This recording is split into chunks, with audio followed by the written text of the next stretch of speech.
Terima kasih pemirsa, Anda masih bergabung bersama kami di Berita Padang. Berikut kami sajikan kembali 3 berita utama hari ini. Seorang pengendara sepeda motor ditemukan tewas di tengah jalan di Pariaman. Pramuka di Pasaman Barat berkarnaval dengan busana unik.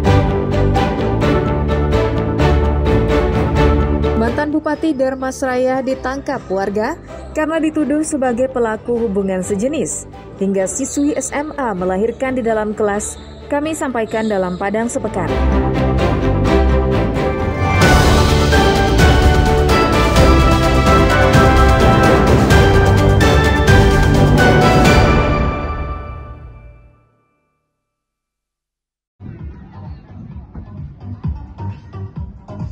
Di tangan anggota pramuka yang kreatif, hal yang tidak bernilai bisa menjadi karya seni yang indah.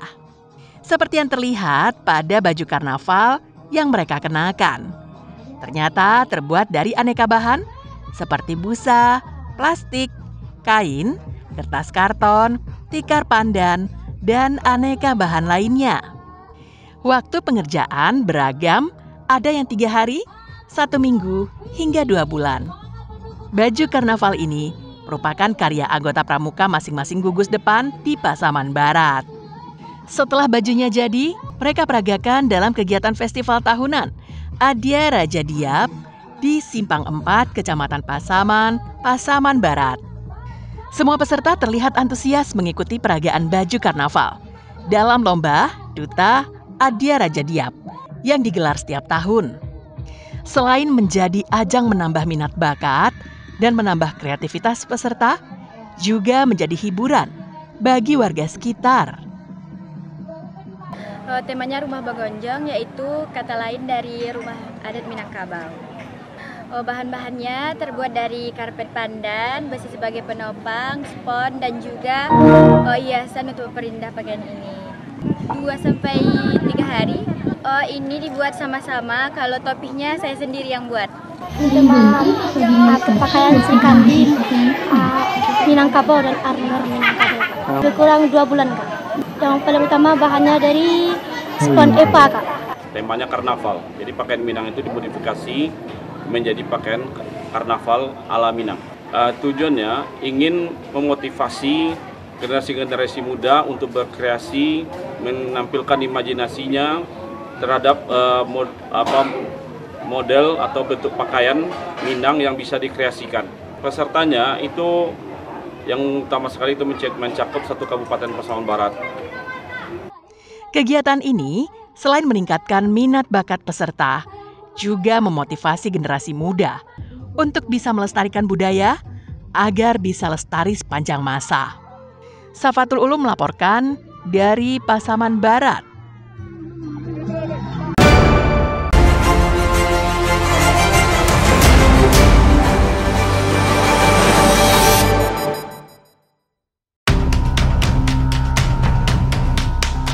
Sebuah video yang beredar secara luas di masyarakat memperlihatkan mantan Bupati Darmasraya Adi Gunawan ditangkap warga dengan tuduhan sebagai pelaku hubungan sejenis.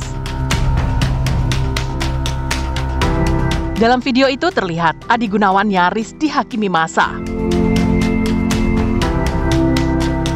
Peristiwa itu berawal saat Adi Gunawan datang ke sebuah penginapan syariah di Padang Utara bersama seorang laki-laki muda. Tak berapa lama di dalam kamar, tiba-tiba terdengar suara minta tolong dari pria muda yang berteriak-teriak sambil menyebut bahwa Adi Gunawan mengajaknya berhubungan intim.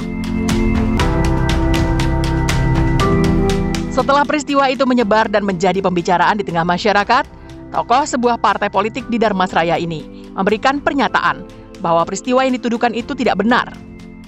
Dirinya membantah jika disebut sebagai pelaku hubungan sejenis.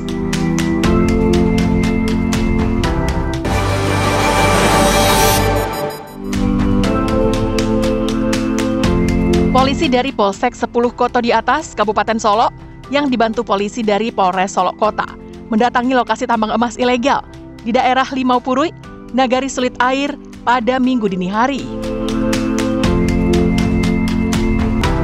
Dengan berjalan kaki sejauh 5 km menyusuri bukit dan hutan, Tim akhirnya tiba di lokasi yang dituju. Namun sesampai di lokasi, polisi tidak menemukan satu orang pun penambang emas ilegal. Alat berat yang biasa digunakan untuk menguruk tanah di sungai juga tidak ada sama sekali. Polisi membakar bedeng dan peralatan penambangan emas ilegal yang ditemukan. Terkait tak ditemukan seorang pun penambang di lokasi ini, diduga razia telah bocor terlebih dulu sehingga para penambang liar meninggalkan lokasi sebelum polisi datang.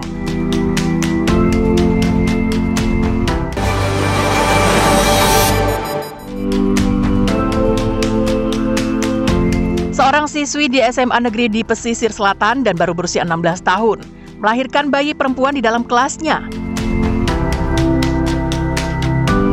Saat peristiwa itu terjadi, seluruh siswa tidak berada di dalam ruangan, karena sedang mengikuti perlombaan memeriahkan Hari Sumpah Pemuda. Namun siswi itu tidak mengikuti kegiatan dengan alasan kurang sehat. Sang ibu bayi hanya duduk di kursi guru di dalam kelas. Tidak lama kemudian, air ketubannya pecah dan siswi itu melahirkan. Kepala sekolah dan guru langsung menghubungi puskesmas setempat. Dan dengan ambulans, ibu dan bayinya langsung dibawa ke puskesmas. Menurut keterangannya, siswi itu disetubuhi oleh pamannya sendiri yang berusia 32 tahun dan tinggal di sebelah rumahnya. Pelaku masuk ke kamar korban, melewati jendela kamarnya, dan mengancam akan dibunuh jika melaporkan kejadian itu. Hal ini telah dikerjakan pelaku sebanyak 3 kali, sejak korban masih duduk di bangku kelas 9 SMP.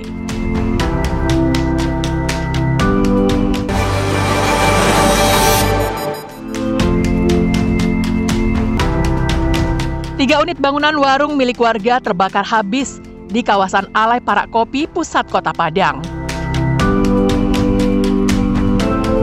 Seorang ibu dan anaknya tewas terbakar dalam warungnya. Jenazah kedua korban dievakuasi ke Rumah Sakit Bayangkara Polda Sumbar.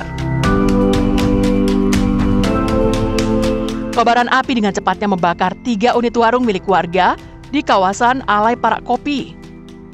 Akses jalan ke lokasi kebakaran yang sempit, serta banyaknya warga yang menonton peristiwa itu, menyulitkan petugas pemadam kebakaran menuju lokasi.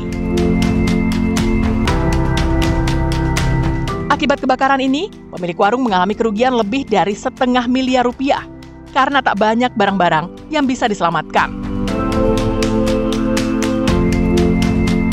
Selain menewaskan 2 orang, kebakaran ini juga menghanguskan sebuah sepeda motor yang terletak di dalam salah satu warung yang terbakar itu.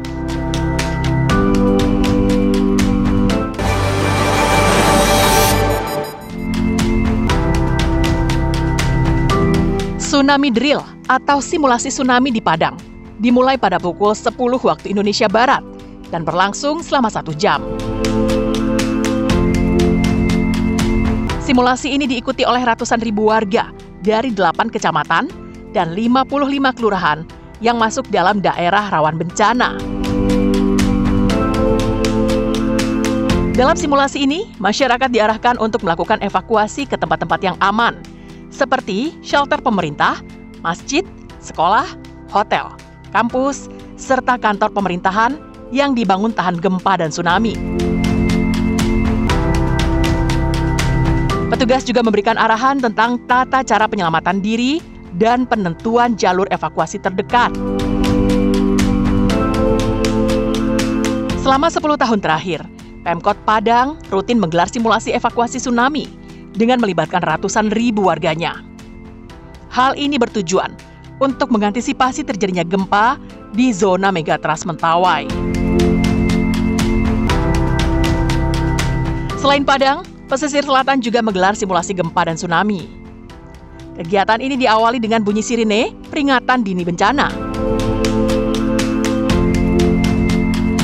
Masyarakat kemudian keluar rumah, pegawai keluar kantor, semuanya bergerak menuju titik kumpul di daerah ketinggian. Simulasi ini meliputi seluruh alur kesiapsiagaan, dimulai dari cara menyelamatkan diri secara mandiri hingga pelaksanaan simulasi pemberian pertolongan pertama kepada korban yang terdampak. Kegiatan ini melibatkan tim SAR gabungan dan juga relawan lokal. Sayangnya, simulasi ini lebih banyak melibatkan pegawai Pemkab dibanding masyarakat umum, sehingga terkesan acaranya bersifat seremonial semata.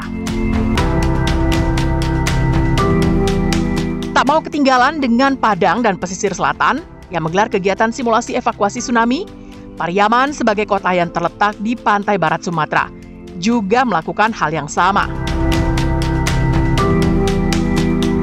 Hanya saja, kegiatan ini hanya melibatkan pegawai BPBD saja.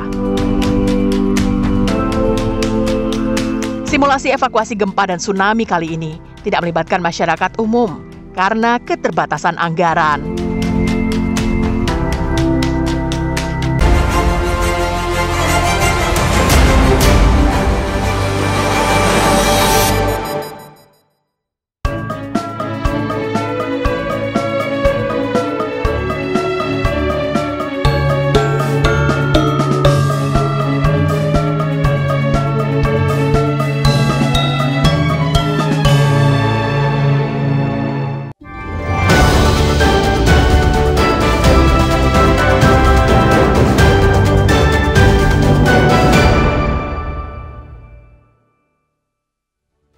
Dunsana dimanapun Barado, sampai di sini dulu perjumpaan kita untuk hari ini. Saya Putri Febrina Marlini bersama dengan tim redaksi yang bertugas mohon pamit undur diri. Terima kasih atas kebersamaan Anda, tetap semangat dan sampai jumpa.